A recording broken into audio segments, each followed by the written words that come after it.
Alrighty, we are back for Roundtable Dolphins episode number 30. As I've been starting every single episode, please, everybody, if you like what you hear, like, subscribe, share, do all the things because it really helps out the podcast, helps us out, all those good things.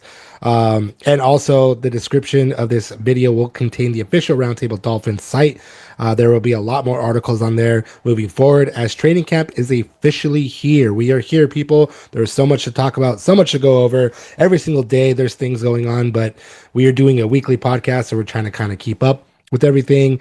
Um, Jumping right into it, we have some less than great news in terms of injuries. Head coach Jeff Hafley indicated that, or rather, gave updates on several players who have been dealing with injuries, two of which I have long talked about concerns for, as well as the cornerback room just in general. It is a pain point for me. I keep talking about it and it just doesn't seem to get better.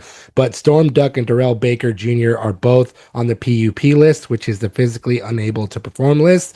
They will not be playing seemingly throughout training camp. They will be probably doing individual drills. I'm not entirely sure exactly how long they will be out, but Jeff Hafley did indicate that they will be pretty much sidelined for a while. He did say they will be back at some point during the season, which is not something that you want to hear about anybody really. He also revealed finally this morning what Darrell Baker Jr. is dealing with because it was an undisclosed injury. He has a lower body injury, but he did not say much more past that. The injury that Storm Duck is dealing with is a season-ending knee injury that he suffered in 2025 that is still clearly impacting him. Again, not something that you want to hear from two starters that are supposed to be on your in your cornerback room. Yeah, I don't know what they're gonna do. I've pitched this that they should go get Trevon Diggs or somebody else. I don't know. We'll see what happens.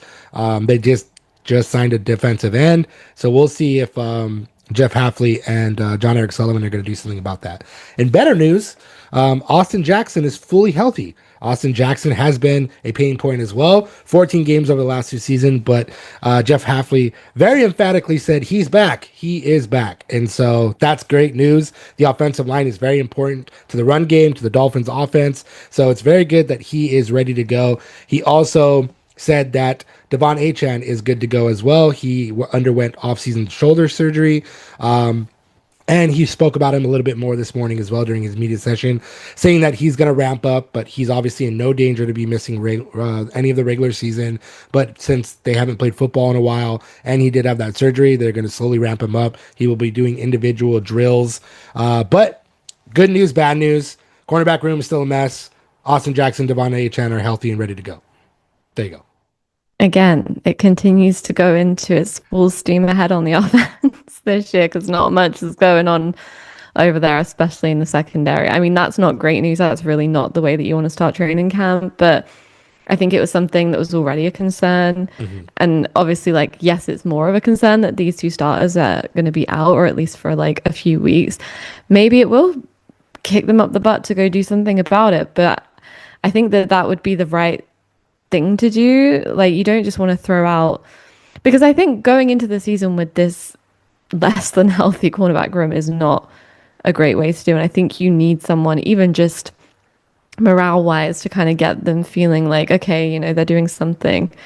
Yeah, I guess we'll see about that. But Austin Jackson and Devon Achane are two guys that you really do want good news to hear about. And Chris Bell too, that was tracking towards a return. Yeah, I forgot to mention Chris Bell, but he did say that he's not sure if it's weeks and or months that he will be back, but he said he's in a very good place, and that's exciting to hear as well. But the thing with that is you don't have to rush Chris Bell back. You know what I mean? They even though they have a wide receiver room of who knows, you still don't have to rush him back because he's a rookie. Let him heal, let him fully heal and get back to playing football. It's not somebody that you need to bring back, whatever. So they're going to let him do his thing. But yes, he is tracking towards a return as well.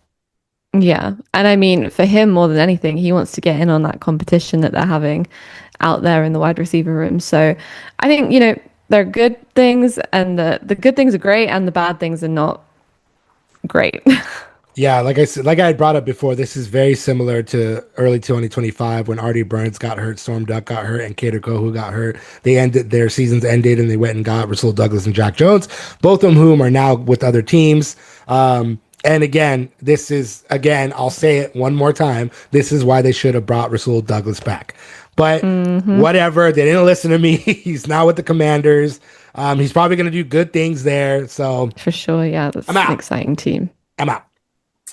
Yeah, that's one of the things I know we all hope that we kind of manifested into actually coming out is a Rasul Douglas thing. But he left, he's out, and then now the cornerback room is not only not in a great spot, like talent and like proven wise, but also injury wise. And that's never the case you want to be in, no matter what type of season you're entering in. And yeah, just speaking on that, like, yeah, the injuries are never good news. Injuries are never good, especially this early in the season when you're trying to acclimate, you're trying to build your identity. Like in a sense, the Dolphins are already like behind the eight ball, but then these injuries it just keeps on pushing them back in a way. And yeah, that's just never a spot you want to be in. Like this year, we all know it's not about like the wins or losses for the Dolphins. It's about being healthy and showcasing the type of football brand that they want to play, that Hafley wants to play. Just listening to him speak, just not even about the injuries, listening to him speak and the type of brand that he wants to build. We heard a little bit beforehand in mini camp, but hearing it in training camp, you could tell he has this presence to him. He has this confidence to him, which is part of the reason why he got the job. But you could tell the players are buying into it. And I think ultimately, although these injuries are not good, ultimately I think players are buying in, and I think eventually they're gonna get to where they do want to go, which is encouraging to hear from the players, hearing them talk about him, and also to just seeing on Twitter how the fans are kind of how they're kind of embracing Hafley and saying, all right, like we're going in the right direction here. And yeah, I mean, obviously, like with Austin Jackson and Devon Achane, that's really great news. Those are two guys who you're going to rely on heavily on the offense. And then with Chris Bell, there's seriously no way in rushing him back at all. Like I just mentioned, this 2026 season, many view it as like a throwaway, wash away, just creating a new identity. If he's not ready for the entire season, no, seriously, no rush at all. If you want to bring him back, he's ready by the midseason or end of the season, just to get his NFL, just to kind of implement in the NFL and see what he's like. So be it. But seriously, like no rush on Chris Bell. If he's ready to come back, so be it. If not, then they'll just have to figure it out. Yeah. But again, as we've said before, as Billy just mentioned with the wide receiver room, I mean, injuries do suck, but this is kind of as corny as it is to say and as cliched as to say it when covering the NFL and it's the next man up. It really is for the Dolphins because it's like, look, like there's a bunch of players in here, and Jeff Hafley spoke about that. He's like, everybody here is fighting for their lives. They're on 1-year deals. So this is their shot. And I think that's really important. It's a really important kind of mantra that could almost kind of be the identity for the Dolphins in 2026 is like, look, you will get your best shot that you probably have not gotten anywhere else right now this year because the way this roster is built. And very important, he was on the Joe Rose show just yesterday morning talking about how he wants to give the right opportunities to the right players. So whoever is the one that is working really hard, you're going to get that shot. You're going to be out on the field. It doesn't matter if you're a first round pick, you're a 7th round pick, if you're an undrafted free agent, if you walked in off the street, it doesn't matter.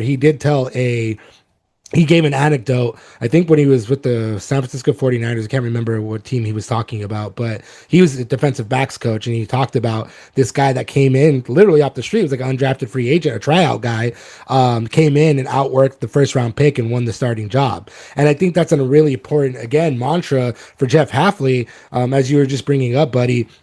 He's a no-nonsense guy. We know that. We've known that since he came in the building, and it's still on display, even more on display in training camp, listening to him talk about, the fact that he doesn't want to give the Dolphins an identity and all that stuff. He doesn't want to get ahead of himself. And again, it's really important, I think, all that to say with the fact that Devon Achane, Aaron Brewer, and Jordyn Brooks got their deals, it sends a really important culture message overall that if you work really hard and you're productive on the field and you ask questions, and as he said, you're a good person, whatever that means to Jeff Hafley, but if you're doing the right things as a football player, you will not only get your opportunity with the Dolphins, but you will be rewarded for it.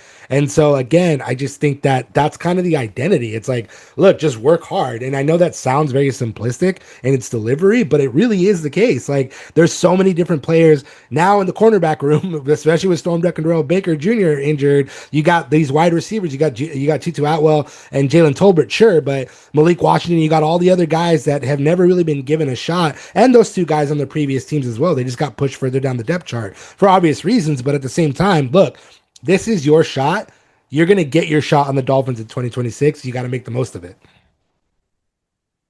Yeah, I mean, it feels like everyone, for the most part, is kind of on like a prove it. Yeah, show what you can do, show the kind of guy you are, show how far you're willing to go to improve. And, it doesn't matter. And I think that, I know we're going to talk about like the narrative and, what people are saying outside of the room, but like the narrative in that room is like, energy, like it's exciting. I was watching all of their interviews this morning, and they don't seem like a team that looks down on themselves. They don't seem like a team that's kind of kicking it to the curb. They all seem energized, excited about what they can do, excited about Jeff Hafley. I think, Jordyn Brooks said that he was quite candid about not everyone buying into it, and that's going to be true wherever you go, just in any job, wherever you go and stuff. But the guys who are going to buy into it are going to be rewarded immensely because you can really show what you can do this year. Yeah. No one's standing over anyone, other than, Devon H and whoever's behind him, like, good luck to you. But everyone down from quarterback to everyone's got a chance this year. So I think it's going to be really exciting.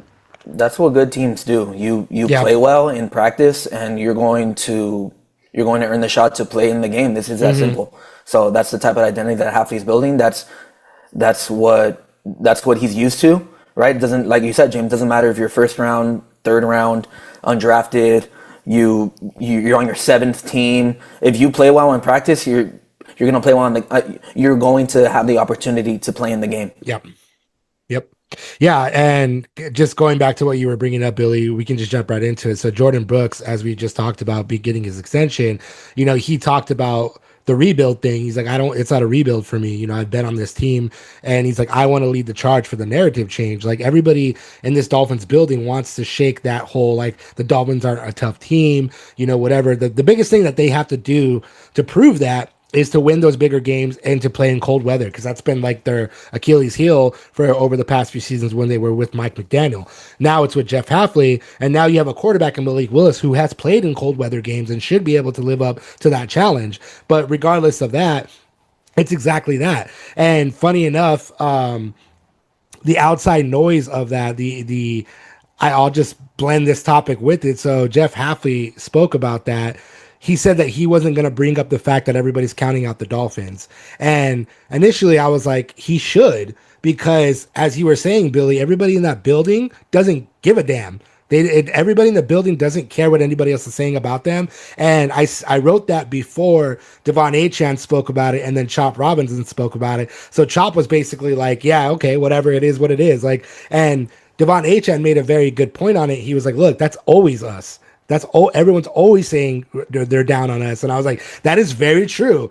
I've known this Dolphins team for over 30 years, and every single year, no matter what, ever since Dan Marino left, everybody's always been down on the Dolphins, and it's not something they're not used to. So my point with Jeff Hafley, like, sidestepping it, was he should just say, look, everyone thinks you guys are going to suck this year. I know that's not the case. That's not the case. And then you move on, instead of like saying, oh, well, I can use it as a jolt. Like, I don't think you really have to use it as a jolt, because I think every player in that locker room understands the negative perception that they have to deal with, like, every year. And just like you said, Billy, there's going to be people that are not going to buy fully into that. And that's okay, because then Jeff Hafley's going to weed those players out. The other players are going to weed those players out, and you're not going to get the chance to go out and play ball. And exactly like you just said, buddy, if you're not really buying into the program, buying into what they're talking about, it's going to show in practice. And guess what? You're going to be pushed further down the depth chart. So you're kind of doing that work for them, really, by not buying in, because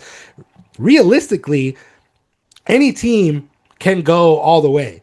Every year we know it's always a mixed bag. It's always different. There's teams that everyone expects to be good, but there's always those sneaky teams that are 1-15 the year before that turn things around. And even with the Dolphins going 7-10, they had a run of 4 straight wins where everybody thought they were going to turn things around and still go to the playoffs under Mike McDaniel. I will credit this team forever for always playing tough no matter the circumstances. So I don't really buy in to the whole like they're not tough or whatever thing. Multiple former players can say whatever they want to say about the team, but there's so many guys like Jordyn Brooks, like Zach Sealer, the entire offensive line, Devon Achane, that know what it takes to play as a member of the Dolphins, and those are the guys that they're going to have to look to, especially with Jordyn Brooks. Jordyn Brooks is not a talkative guy like to the media, to the outside world, but he's a talkative guy on the field. And even Achan spoke about that, joked and said, like, they asked who's the loudest player, and he's like, oh, JB for sure. He's like, he's always talking crap and always like getting us riled up. And he is the leading tackler, 183 total tackles in 2025, got his new deal. He's the guy that embodies that hard work. Zach Sealer, Patrick Paul, Aaron Brewer, Devon Achane, those are the guys that they're going to have to look to. And if it's like, I'm going to co-opt the play as a Raven thing real quick, but those are the guys that you look at play like a Dolphin, because they're the guys that play like Dolphins. 100%. And I think, Jordyn Brooks spoke wonderfully in his press conference. Yeah. He sounded like a real leader. Yeah. He was incredibly grounded and determined. And, I really understood what he had to say. I think he made an excellent point when he said, some teams have all these superstars and they just don't click. Doesn't mean anything. We assume the Rams defense is going to show up and out this year. We don't know. Just because it's a bunch of great guys doesn't mean that that's going to click in place this year. It's all about chemistry and what you build together and what you go through together. And there are those teams that are just consistently good every year, but we've seen teams like you've said, like the Dolphins in the past have stuffed their team full of these guys that they thought were going to pull them out the trenches and didn't. So, I think that he's just cut through all the noise for him in a way. And I agree with you with the Jeff Hafley comment about not like acknowledging it. For me, I felt the same way at first. I was like, well, you may as well just talk about it. But then I was like, well, I think everyone in that locker room knows what everyone thinks about them. I think, they've heard it, especially guys who've been there long term, like have heard it over and over again. They know that people expect them not to do anything. And each guy can just choose to individually inhabit that and what it means to them and kind of go forward. I think that Jeff Hafley is aware. And I kind of like Jordyn Brooks not buying into the rebuild narrative, being like, well, then what have we been doing for the last however many years? I've been here, Devon Achane's been here, like what? So like our talent isn't like contributing to the greater message of what this season's going to be. Like, I really like seeing these players who have been here long term, even if it's people like Chuck Robinson, who's only been there since 2024, still kind of grounding everyone. Yeah. Those guys who have been in the building are taking it upon themselves to kind of maintain something of what has been moving forward into this new chapter. And so I'm really loving the way that they're all talking about this season, and it makes me want to be a little bit kinder about them moving forward. So it's working on me. Well, real quick too, when you were talking what Brooks was talking about with those superstar rosters, the Dolphins in 2023, Tyreek Hill, Jalen Waddle, Bradley Chubb, Jalen Ramsey, there was talented Teron Armstead, Andrew Van Ginkel, Jerome Baker, like Xavier Howard, like they had a fully stacked team. They went 11-6 and then they lost in the playoffs in the first round. But that's exactly his point, is like you can have all the talent in the world, but if everybody's not buying into your system, buying into what's really there, you're not going to have success no matter how many great players you have. We've seen it tons and tons of times. And I think it's very important that he was candid about that. And was like, look, man, like if you don't buy into it, you're going to see that on the field. But I do not believe, or see rather, that everybody in that building right now is not buying into it. I mean, maybe there are, but they haven't really been shown. But everybody else is like, nah, we're here. We're going to work hard. We know what we got in the building, and it's exciting to see them. It's exciting to hear it coming out of the players' mouths, because you hear that kind of passion, you hear that fire in them coming out during their interviews. And it does feel a little bit different seeing that, you know what I mean? Like in past years where maybe it wasn't as potent because the Mike McDaniel stuff or whatever, I don't know. But right now it just feels like Jeff Hafley, even though it's just the beginning of training camp, Jeff Hafley is I'll say like these guys feel like or sound like they're gonna run through a wall for him already. Yeah, Yeah, I think not that's like understandable. promising the world. Like that's not what he's come in to do. He's been very kind of very open about what his plans are. He's not like we're gonna go from this to a Super Bowl team in 1 year. Like he's not doing that. He's not delivering. And I was thinking about it while you were talking about John Harbaugh catching some heat for his introductory trying to hype up the New York Oh, Giants Giants. and like and everyone was making fun of him, but someone I saw a comment in there that was like, he's actually looking into the eyes of each player to see who's buying into it, like Yeah. who's getting Yeah, fired that's up when true. he says that, right? And Hafley's kind of doing the same thing. He's like, we Yeah. don't need to talk about what we've been like. He's John Harbaugh's going in and being like the New York Giants. Like we know what the New York Giants are. They're not this Yeah. great team, but he comes in and he's like, well, do you believe that you can be good? Do you believe that Yeah. you can take it to the next level? I see a similar thing happening here. It's just Jeff Hafley's not shouting in people's faces at 7 in the yeah. morning. Yeah, and he's not making them practice for 7 days straight either.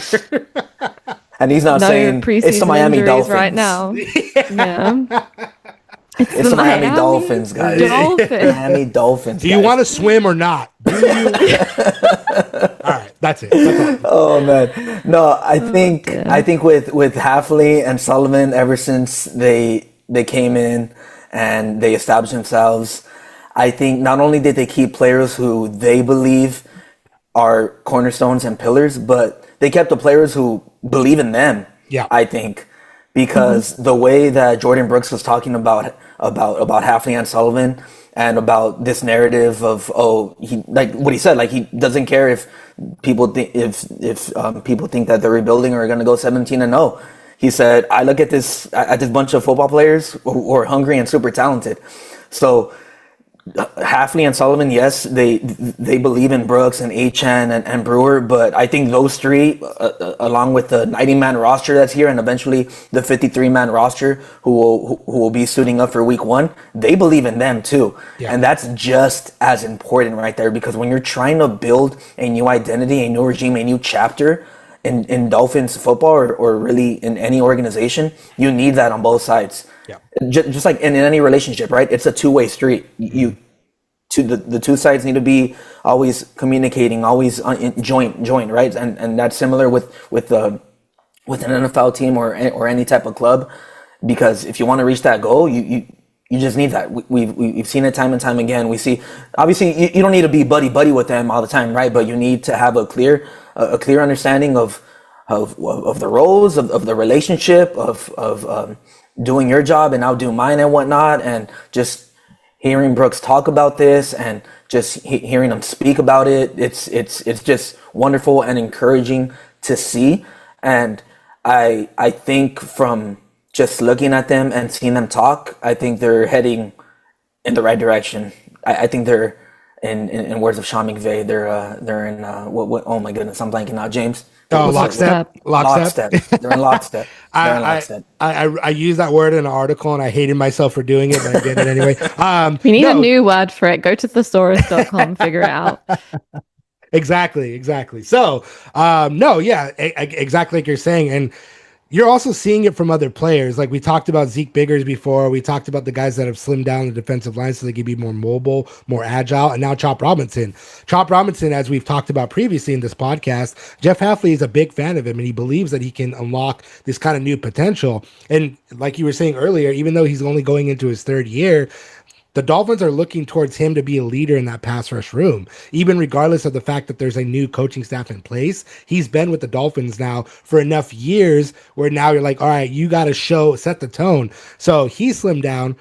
Hafley said he's about 265, which that is what Chop Robinson confirmed during his media availability. And he said before he wasn't eating right. He wasn't doing the things he needed to do. Now he has a personal chef and he's putting the right fuel in his body. And even Austin Jackson joked and said that he joked and said that he's been doing shoulder shrugs all summer. He's like, because he's yoked up, he's rocked out. He's like, he looks bigger, he looks stronger. Right now, the beat writers I just looked real quick are talking about how he's been the best performer of practice today. Everyone's taking it a lot more seriously because they want to be better, and that's all a byproduct of the way that Jeff Hafley is leading. That is a byproduct of the fact that whether or not they buy into the outside noise or whatever, they're still wanting to prove themselves as football players, as representatives of the Dolphins organization, and you feel it and you see it. It's right there and in plain sight for us to see. Obviously, we're not going to know if that really translates to success yet until the regular season starts. But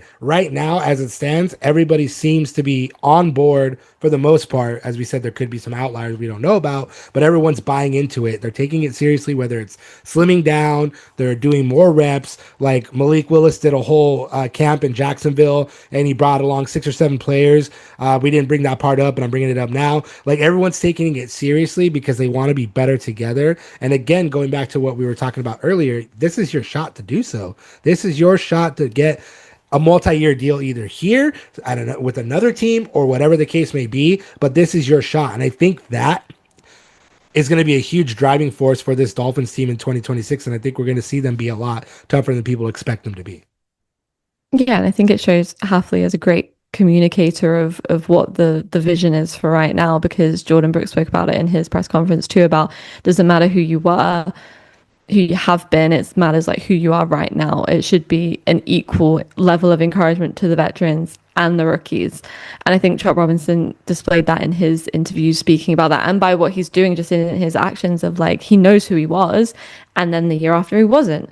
And he knows that this can happen, you know, just investing. Like, everyone makes fun of Derek Henry's $250,000 body routine, but it pays off, right? These things work. And if you've got the money and the means and the access, like, you should be taking advantage of that. And I think also I wanted to bring up Jordyn Brooks saying about success being subjective to him, and that this year it was about, he said, it's whether we win or lose, like, we're already successful, like, we're in the NFL, we're playing, like, living out dreams that we didn't have. And I think that that's a very grounding way to look at what's ahead, not assuming that you should be excellent this year. You can only be the best version of yourself, and that's everybody's individual responsibility this year, from coaches down to players. So I think, you know, they're all very clear on that message, and I think Jeff Hafley's done a very good job of communicating that. And I think sometimes as a coach, you just need to be a clear, good communicator, and it seems that that is Hafley's special skill right now.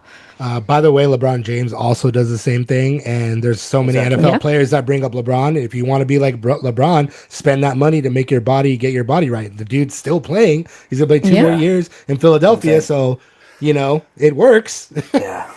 Yeah, and Lamar Jackson said it in his interview about, you know, not seeing his family and that those things. Yeah, locking in. Yeah. There are sacrifices that you have to make if you want to go that extra step. And if you are fine being the Dolphins of the past, then that's fine. Don't show up in that way. But like, it seems like everyone's a little bit tired and over it. They're like, oh, I heard all this before. Like, let's actually do something about it. Mm-hmm. Yeah. Just going back to Chop real quick. It's a funny thing how, like, you could change when someone believes in you. And like, you know, Hafley, just the way he speaks about him, has an ultimate belief in Chop Robinson. And like you just said, James, there's a couple insiders who are there practicing. Chop is playing amazing. And that's something that I expected out of him coming out of Penn State. We haven't gotten to see that for a variety of reasons. But, you know, like we talked about a couple weeks ago, and like 2026 is a year for Chop to, I mean, I don't know about Pro Bowl or whatnot, but eventually, you know. Why not? Yeah. I mean, if he does the job and he truly believes in the position that Hafley's putting him in the edge, pass rush and whatnot, I mean, hey, eventually things will play out. And I think just from the belief that Hafley has in him and just how he's looking so far in training camp, I think really the sky's the limit for Chop this year. And not only will that help him, of course, but it'll eventually help the overall Dolphins defense. It will certainly make life easier on the Dolphins secondary for sure if you know, Chop is on his game. And then, you know, obviously like the guys in the box, right? It'll do wonders for the Dolphins defense. So that is really what I'm looking at in terms of the Dolphins defense outside of the secondary is, all right, Chop's doing well. Can he translate that to, you know, weeks 1, week 2, and so on and so forth?